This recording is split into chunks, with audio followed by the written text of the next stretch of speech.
Hello, welcome to the penultimate round of the Downhill World Cup here in Loudunville, France. We're going to have a lap of the pits, talk to the teams about frame flex. That seems to be a theme this season. A lot of the teams are experimenting with ways to make their bikes more compliant, try and get a bit more grip. We're going to try and dig a bit deeper on that topic. We'll also try and talk to Mondraker about their tune mass damper slash tent carrier that they've got hanging off the back of their bike, see what's going on with that. We're in the Dorval AM Commencal pits talking to Yannick, who is the mechanic of Camille Blanche and Benoit Coulange. So I hear you've been testing the Commencal's adjustable frame flex over the off season. Could you tell us a bit about that and what you've found and what the riders kind of prefer? Yeah, normally we start every time with a stock setup for each rider. So it's the middle flex one for Ben and the small one for Cami. But like on the race, when it's wet or it gets rainy on the start, we always have a small one for Benoit, so we can adapt the frame flex that we win a bit of grip. Or Cami or the girls, they're really light, even ride sometimes without it. So it's really cool to have those parts we can play.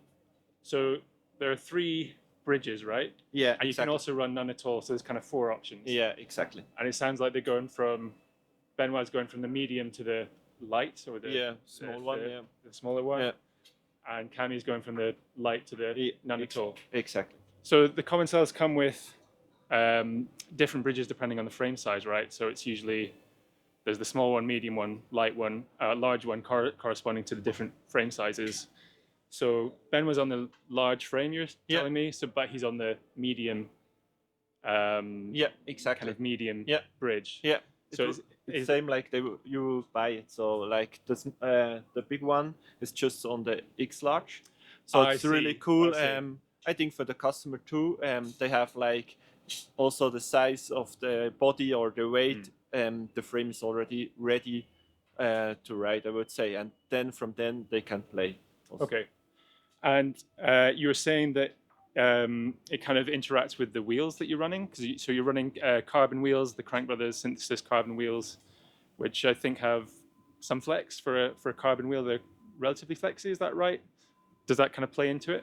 Yeah, that for sure that play into it. I think it depends also the rider. Some wants the flex more on the frame, some wants more on the wheel. So with our wheels, we have aluminum frame, but carbon wheel. They're normally a bit stiffer. But I think like the damping, it's really good. So we don't need like really extra damping or flex on the frame. So we can play more with the wheel, and that's really cool. Okay, so you're adjusting flex in the wheels and the frame, kind of independently. Is that right? Yeah. Spoke tension, and spokes could be too, and the frame flex, Would you say you're running particularly soft spoke tension or kind of average, or? I would say it's a bit of average. Maybe front is a bit less spoke tension than normal, but back for sure average, or even more for Ben and Cami, like it's a bit average, Okay, so you're kind of tuning the flex of the wheels and the frame. Yeah. I think it's also rider position, like Ben rides a lot of over the back wheel, so he needs that stiffness on the back. Yeah, makes sense. And kind of weather dependent as well. So when you have less grip, more flex. Yeah. More grip, you need more stiffness to sort of corner hard, I guess. Yeah. I think it's also when it's wet, easier to ride or adapt to the ground. So we for sure we put more frame flex. Like now it's still wet. We will see this afternoon on the track walk. But I think we can go even more flex in the frame directly to see. And when it's dry out, then the rider feels directly, oh, I have too much flex in the corner. I'm not precise at all. Then we will adapt again. So can you say what kind of feedback the riders are giving you when there's too much flex? Like you said, it's kind of less precise. Is it like smearing out in corners and corners feeling kind of vague? Is that what they're telling you? Yeah. I think for the girls it's a bit harder, but for the boys they feel directly. They say I'm not precise. I don't find my perfect position in the corners. But I think when it gets wet, it's easier to say. Then they come back and say, oh, my bike is really too stiff, or I don't have grip. Then it's easier to see, we need to adapt the frame flex. Great. Well, thank you very much for your time. We're here with Dale, who's Danny Hart's mechanic, and I think you've done quite a lot to modify the flex of this GT. Could you tell us a bit about that, what you've done to the bike, and then like what the feedback has been and what Danny's been looking for?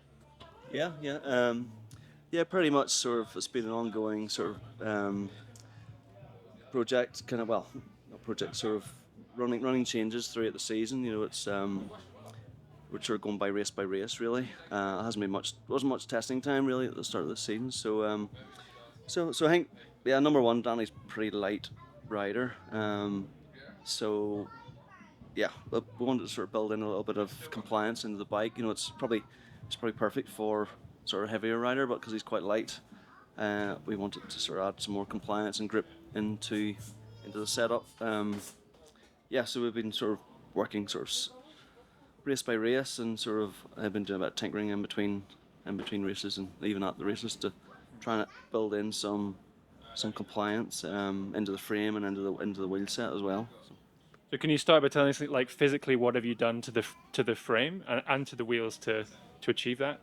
Yeah, well, with the frame, sort of removed some material, but in a safe way.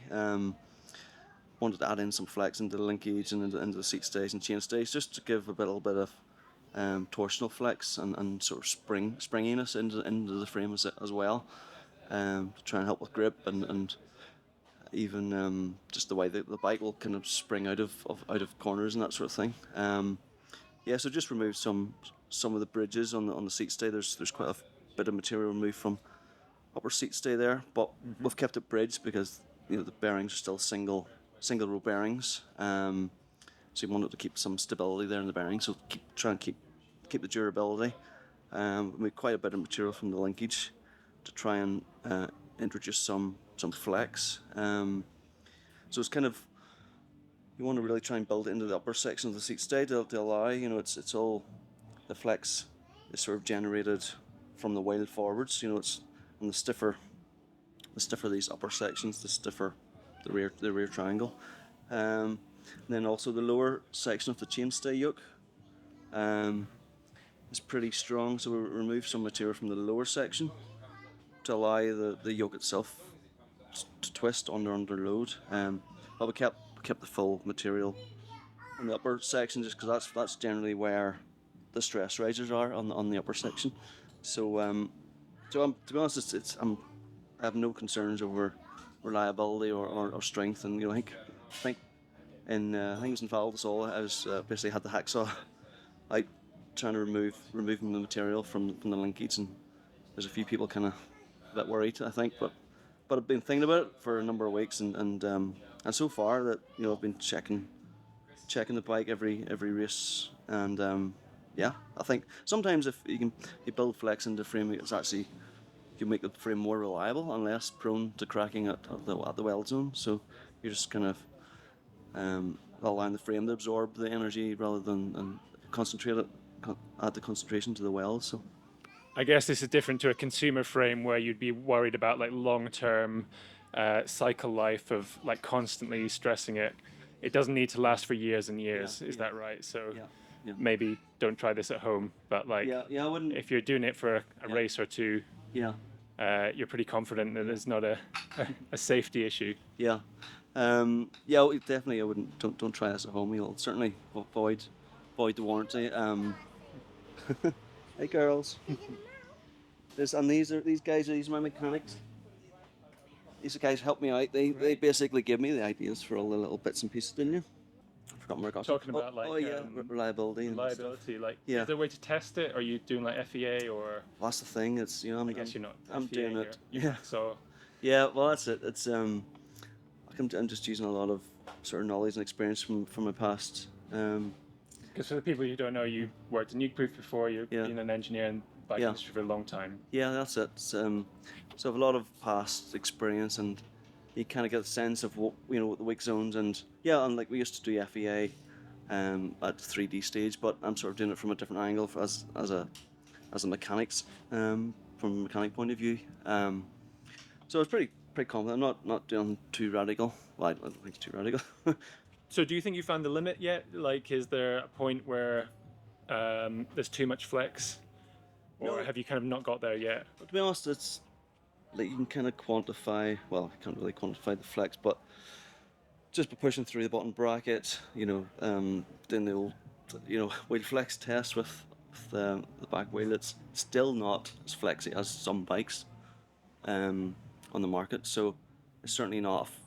It's not a flexi bike. It's just it's built in more, more, and it has a spring to it now where it's if you push against it, it'll pop back.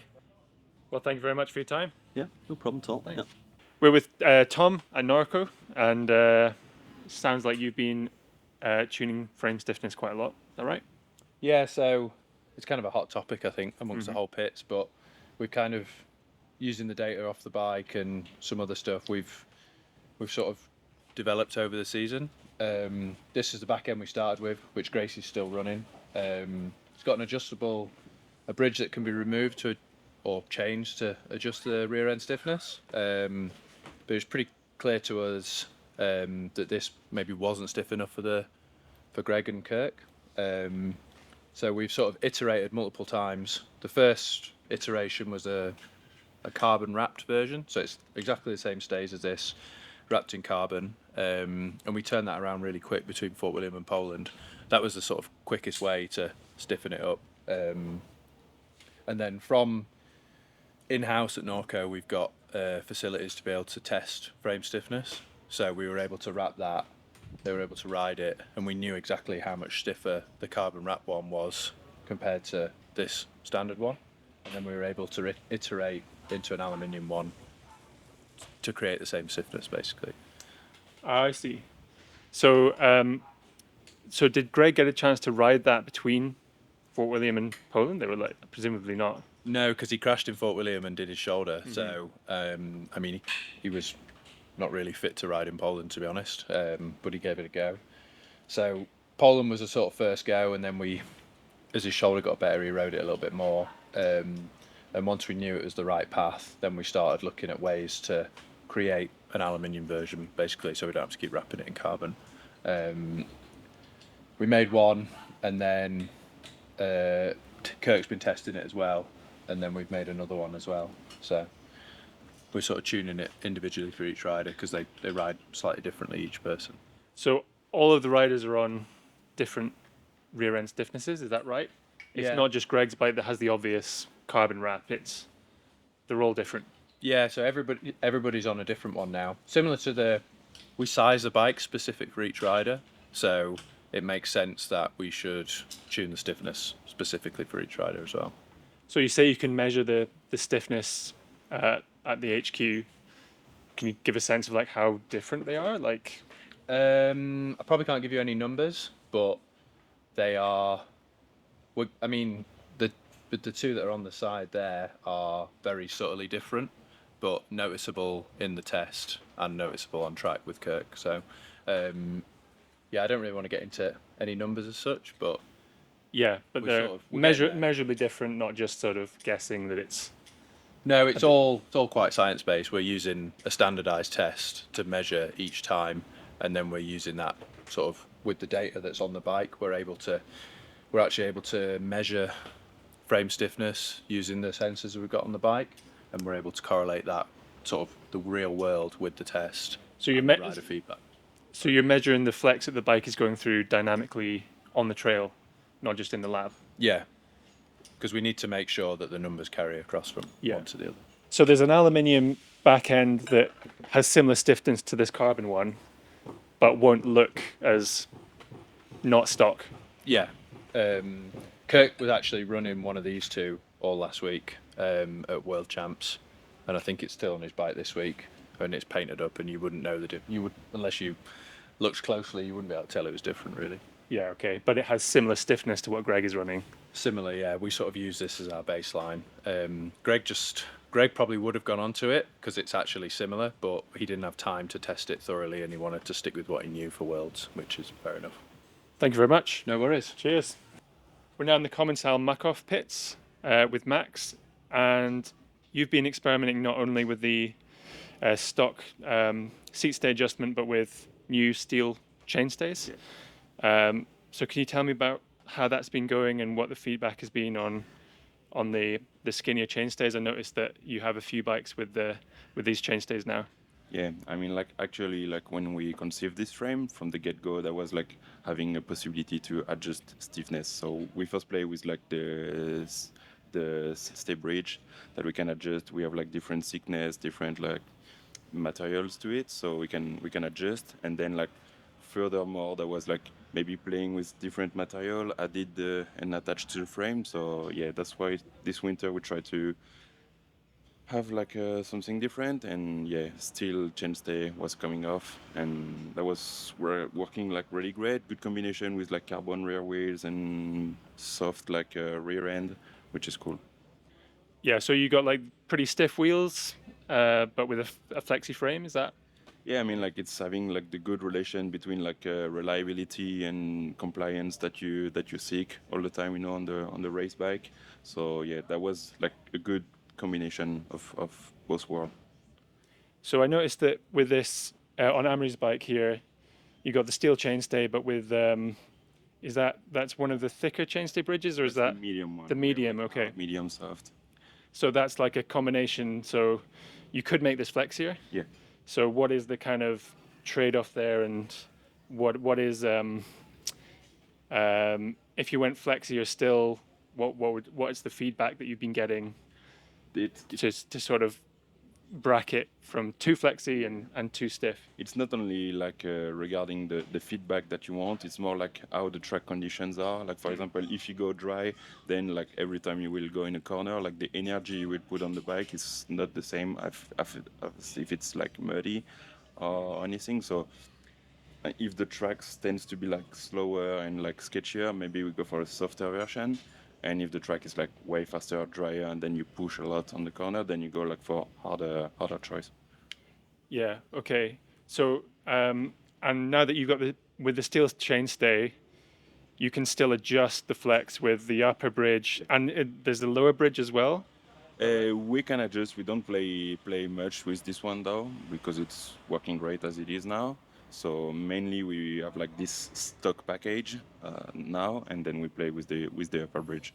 Yeah. So the steel chainstay is like taking the flex range down, Yeah. but you can still adjust that range with the upper bridge. Yeah, that's the flex a bit down, and then like just the behavior of the material, which is a bit different, and it's what we seek for. So do you have a way of measuring the flex, or is it kind of based on feel? It's both world, like we work a lot at the lab, at the R&D facility at Commencal to measure everything and know what you are playing with. And then there's a lot of like a terrain test all winter, like with the riders, feedback, different track, different like combination of settings and stuff. So like you mix both world, and then you have a great bike. And so are you keeping the wheels pretty similar now and just focusing on the frame? Yeah. Or are you adjusting the wheels as well in terms of spoke tension? And Not much. Like we, as we say, like we work for having like the right package at the beginning of the season, and then you just like play with the element, but the wheels are keeping the same. yeah. And I guess it's pretty quick to swap one of these out if you want to fine tune. Yeah. If there's a downpour, you can That's why. fine tune that really quickly. You just like remove and then put another. Like you can even do it at the start. Great, yeah. And this bit at least is something that a privateer could do as well. Yeah, it's coming on the stock bike. Yeah. If you bought the DH5, it's coming already with the bike, so you can change your device and play. If you go like bike pack riding or then like downhill, you can change. It's cool. Yeah. Cool. Thank you very much. Cheers. Yeah, just. We're now in the Mondraker pits talking to Paolo, and this is Dakota Norton's bike. So lots of options for frame stiffness with this one. What have you been finding out, and what kind of? It sounds like you've settled on something for now, but what have you been adjusting on this bike? I mean, basically, we did quite a lot of work with talking about the stiffness, mainly on the pre-season, just to find a base for all the riders. Then during the season, we play sometimes, depending on the conditions, but basically it has to be like really, really slippery and wet to change something. So here there is a lot of chances that we will try different settings. Like our bike, as you know, guys, has like some different plates or bridges, like we call them, that depending on which one, it changes the bike stiffness, talking like lateral or vertical stiffness. So it's designed such that, so there's three different bridges, right? There's one Yeah. here, one at the top, one at the bottom. Yeah, and obviously we have different plates, different thickness, also different materials, but that is more complicated. Let's say we didn't see any difference, and yeah, No difference between the different positions. with the positions, yeah, but we have been playing with materials, and it's really difficult to see on the data, also for the rider feeling. But we have different plates, different stiffness. Then you will see on Ronan's bike, you can see that is slightly thinner, even if it looks the same, but it's slightly thinner. He really likes the rear moving quite a lot and a little bit more flexy than them. And yeah, like I say, we work a lot this during the winter. Then during the season, it's a little bit more fixed. We don't chase that much. Okay, but the idea is that these three different positions can alter the stiffness in different planes. Is that right? Yes. So like one will have the biggest effect on like Yeah. this plane, and then Yeah. Yeah. okay. Yeah. And it looks like Dakota and Ronin are running no plates top and bottom, Yeah. and just a plate in the middle. Right now, for all the guys, the configuration is the same. Only Ronan is running a little bit softer rear, but Just having a thinner version of the same plate. yes. Can I also ask you about this? I mean, yeah, it's not a big secret. Let's say it's a mass damper. Has been developed at home. That is something quite interesting. It's done by ourselves, and like Okay. everybody, I think, is working on that right now or thinking on that. And like you say, the bike was ready from the beginning of the season with the brackets and everything. Yeah. But we were not ready to put something that was working, race ready, let's say. But during the summer break, we found some improvements, and now we think it's a good option. Like is working quite good, at least in Andorra. Let's see here. Yeah. And yeah, basically that's it. Like you see, everybody is using different positions, from fork on the frame, us on the rear triangle. It's something new. I mean, new in the In the mountain bike world. in the mountain bike world, and Because they're used in cars and in yeah, moto. in motorsport is quite used. So But it's- what's your or maybe we should explain what tune mass damper is a little bit. So it's like there's a weight in here, right? Like a there is mass with it. a mass that is moving free. Then there are springs. Somebody can have dumping. It depends. Can be done Yeah. in different ways. So is there oil in here, or is there elastomers, or I cannot tell you. TVC? Yeah. A tent. Yeah, yeah. That is something like there are many options to do Yeah. it. Yeah. But the essence of it is there's a mass suspended with springs that have some kind of movements or vibration. It depends of the frequency of the movement that you want to improve on your bike, let's say. And depending that, then you set up your one, like I said, with the weight or the damping, the springs, the position. There are a lot of combinations, and it's quite interesting. Like I say, I think we are in super early stages of this work, but so far it's good. And like I say, it's cool that we have another option to work. Can you explain the rationale of having it on the axle, on the unsprung mass, rather than on the? Because No. I think a lot of people would. Yeah. It would make more intuitive sense to have it on the frame. Yeah, it depends what you want to do change. But it's something that, I mean, there are a lot of theories, and we have tested, obviously, all the options. So you've tested it on the main frame and on the axle, Yeah. and you get better results on the axle, presumably. At least different results, let's say. I think I saw a shot of Ronan's bike with one on the In the front. on the fork. Yes. But that's- We have the option also to put in the front. I mean, from outside looks the same because we are using the same cage, let's say, but inside is different. Yeah. So with a tune mass damper, you can adjust the stiffness of the springs, the weight, the mass of the Yeah. weights, Yeah. No. and that will attenuate different frequencies. Yeah. So you have a stiffer spring that will be better for high frequencies, Yeah, and vice versa. It depends what you think is disturbing the rider or the grip of the bike, or there are a lot of, like I said, theories, and it's good that we have an open door to keep working in something new, and I think that will be quite normal in the bikes in the next years. Yeah. Can you tell me anything about what the rider feedback has been about them? We have improved, let's say, rear wheel absorption and the contact on braking, let's say. The rear contact with the ground. That was the biggest improvement. Okay, so like more consistent traction, more consistent contact batch load. Yeah. Yeah, that was the biggest comment. Well, thank you very much. You are welcome.